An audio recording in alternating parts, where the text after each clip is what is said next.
નમસ્તે મિત્રો, જય માતાજી, બાપા સીતારામ, જય શ્રી કૃષ્ણ। તો બાસુંદીને ટક્કર મારે એવો આપણે રજવાડી દૂધપાક બનાવીએ છીએ। તો 5 માણસોને થાય એટલો 1.5 લીટરનો રજવાડી દૂધપાક કેવી રીતે બને એ આ વિડીયોમાં આપણે બતાવીશું। તો આપણે 85 ગ્રામ સાબુદાણા લીધા છે, એને એક પાણીએ ધોઈ નાખીએ।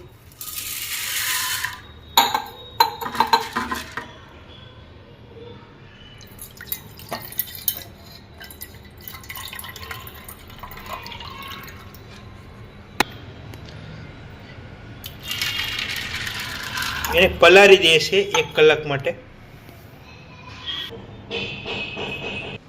તો મિત્રો, રજવાડી દૂધપાક બનાવવા માટે આપણે સાબુદાણા 80 ગ્રામ પલાળ્યા હતા। હવે આપણે આ 200 ગ્રામ ખાંડ લીધી છે। પહેલા આ બકડીયામાં નાખી દઈએ। બકડીયામાં ખાંડ નાખી દેવાની સાબુદાણા પલાળ્યા પછી।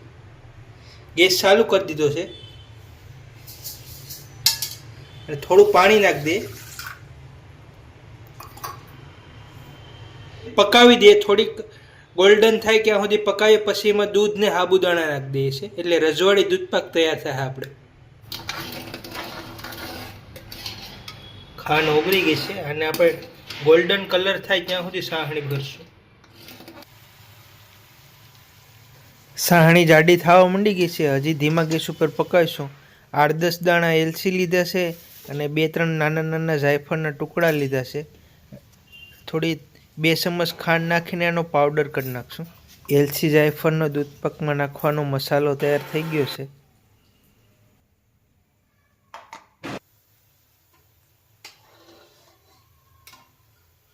સાહણી ખાંડની કડક થવા માંડી છે અને થોડી થોડી ગોલ્ડન થવા માંડી છે। હવે આની અંદર આપણે 1.5 લીટર, થોડીક હજી ગોલ્ડન થઈ જાય પછી 1.5 લીટર દૂધ નાખી દેવું। તો મિત્રો, આવી રીતે આવી ખાંડ ઓગળી જાય ને આવું ગોલ્ડન કલરની સાહણી થઈ જાય પછી આપણે આમાં 1.5 લીટર દૂધ નાખશું। આ 4 માણસો માટે આપણે દૂધપાક બનાવીએ છીએ। 200 ગ્રામ ખાંડને આવી રીતે કરી નાખી છે, ઓગાળી નાખી, ફૂલ જાડી ગોલ્ડન થઈ ગઈ છે। અને હવે આ 1.5 લીટર દૂધ લીધું છે આપણે। 1 લીટર છે, અડધો લીટર છે, આને આપણે નાખી દઈએ।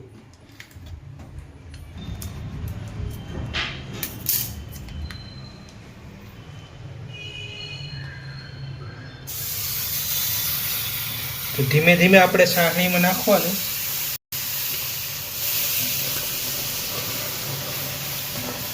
દૂધ ગરમ સાહણીમાં નાખતા હોય તો સાટા ન ઉડે, ધકી ન જાવ, એનું ધ્યાન રાખવાનું।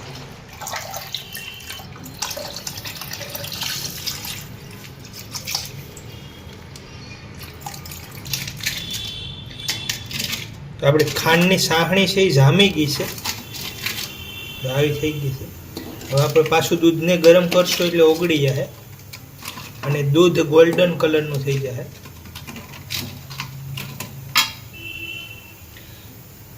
દૂધ ગરમ થાય ત્યાં સુધી આપણે કાજુ બદામ ડ્રાયફ્રૂટ કાપી નાખીએ।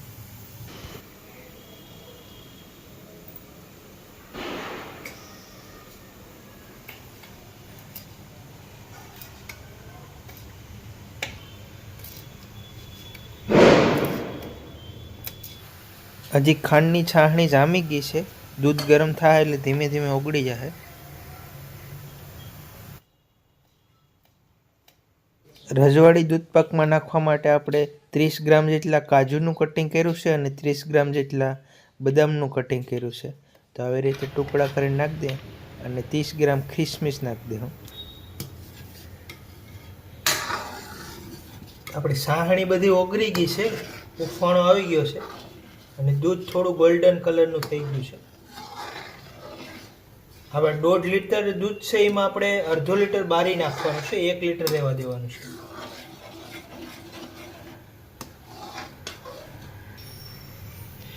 આપણે ડ્રાયફ્રૂટ કટિંગ કરી નાખી દઈએ છીએ।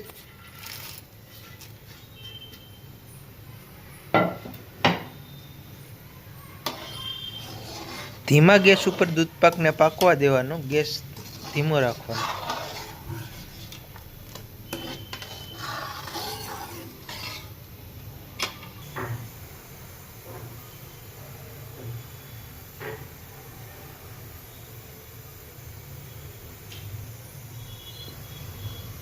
તો આપણે કાઠિયાવાડી સ્ટાઇલનો જે વાડીમાં પ્રોગ્રામ થાય એનો દૂધપાક બનાવીએ છીએ. ખાંડની સારણીમાં દૂધ નાખ્યા પછી 5-7 મિનિટ પકાવવા દીધું છે. હવે સાબુદાણા નાખી દઈએ પલાળેલા. આપણે પલાળેલા સાબુદાણા નાખી દઈએ છીએ. પહેલાં પાણી કાઢી નાખીએ.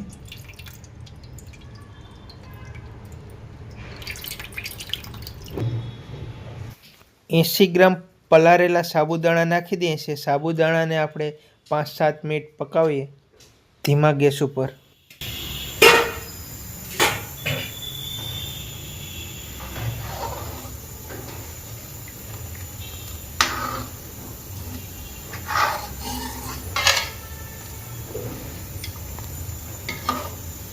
સાબુદાણાને આપણે 7 મિનિટ પાકવા દઈએ છીએ ધીમા ગેસ ઉપર. સાબુદાણા નાખ્યા પછી સાબુદાણા ઉકળવા માંડી ગયા છે. સાબુદાણા પાકી જાય ક્યાં સુધી.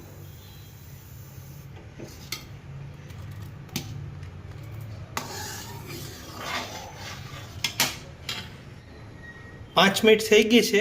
આપણે સાબુદાણા નાખ્યા છે. એલચીનો અને જાયફળનો પાવડર નાખી દઈએ.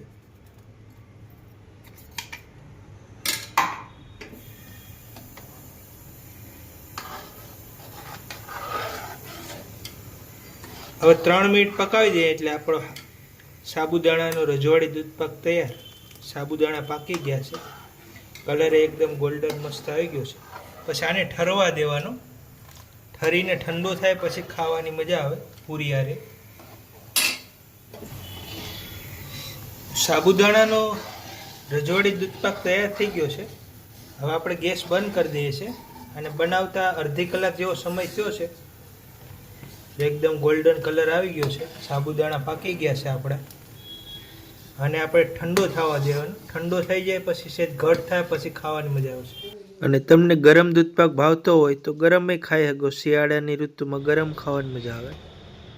તો બાસુંદીને ફાલુદાને ટક્કર મારે એવો દૂધપાક તૈયાર થઈ ગયો છે.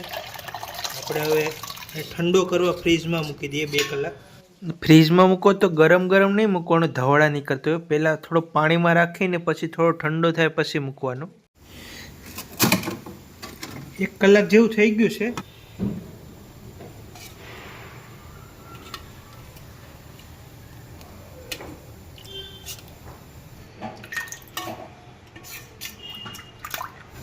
એકદમ બાસુંદી જેવું આપણો દૂધપાક તૈયાર થઈ ગયો છે રજવાડી. ફ્રીજમાં ઠંડો મૂકી દીધો હતો તો એટલો જાડો થઈ ગયો છે. તો આવી રીતે દૂધપાક બનાવવાની ટ્રાય કરજો. મસ્ત બનશે. અને વિડીયો સારો લાગ્યો હોય તો વિડીયોને લાઇક કરજો, શેર કરજો અને ચેનલમાં નવા હોય તો ચેનલ સબસ્ક્રાઈબ કરી લેજો.